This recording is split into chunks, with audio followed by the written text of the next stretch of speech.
শীতের আগমন মানে মুখরোচক নানা খাবারের সঙ্গে সর্দি, জ্বর, কাশির ভয়ও। তাই এ সময়ে রোগ প্রতিরোধ ক্ষমতা জোরদার করার দিকে মনোযোগী হতে হবে। বিশেষজ্ঞরা বলছেন সেজন্য আমাদের সাপ্লিমেন্ট গ্রহণ করার প্রয়োজন নেই, বরং এমন কিছু শীতকালীন সবজি রয়েছে যেগুলো রোগ প্রতিরোধ ক্ষমতা বাড়ানোর ক্ষেত্রে সাপ্লিমেন্টের থেকে বেশি কার্যকরী।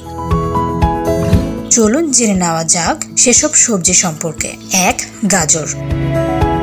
গাজর শীতকালীন প্রিয় খাবারের মধ্যে একটি হওয়ার যথেষ্ট কারণ রয়েছে। এতে বিটা ক্যারোটিন থাকে যা শরীরকে ভিটামিন এ তে রূপান্তরিত করতে সাহায্য করে। আপনি এটি স্যুপে যোগ করুন বা লেবুর রস দিয়ে কাঁচা খান। তা শ্লেষ্মা ঝিল্লিকে শক্তিশালী করতে সাহায্য করে, যা সংক্রমণের বিরুদ্ধে শরীরের প্রথম প্রতিরক্ষা।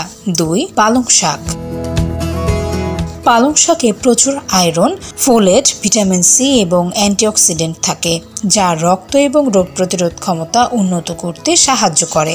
এই শাক কেবল পুষ্টিকরই নয়, এটি রোগ নিরাময়কারীও। ভিটামিনের এই পরিপূরক মিশ্রণটি শ্বেত রক্তকণিকা উৎপাদনে বাড়ায়। এটি শরীরকে প্রাকৃতিকভাবে যে কোনো ভাইরাস বা রোগ জীবাণুর আক্রমণ প্রতিরোধ করতে সাহায্য করে। 3. ফুলকপি।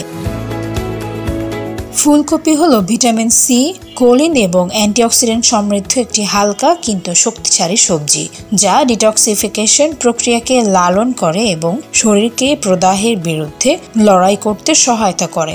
এই সবজি দিয়ে পরোটা, তরকারি বা স্যুপ তৈরি করে খেতে পারেন। শীতকালে ফুলকপি অতিরিক্ত রোগ প্রতিরোধ ক্ষমতার সুবিধা দেয়। 4. মটরশুঁটি।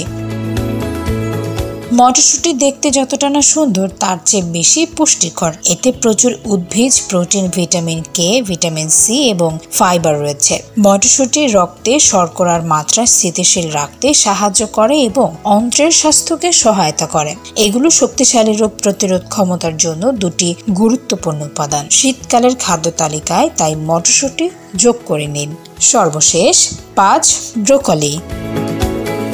শীতকাল হলো ক্রুসিফেরাস সবজির সময় এবং ব্রোকলি এই শ্রেণীর একটি power house. Broccoli vitamin C, vitamin K, fibre এবং সালফোরাফেনের মতো অ্যান্টিঅক্সিডেন্টের একটি সমৃদ্ধ উৎস। গবেষণায় দেখা গেছে যে এটি সাধারণ মৌসুমী সংক্রমণের বিরুদ্ধে প্রতিরক্ষামূলক এজেন্ট হিসেবে কাজ করে। পুষ্টিবিদরা পুষ্টি ধরে রাখার জন্য এটি হালকাভাবে ভাপিয়ে খাওয়ার পরামর্শ দেন।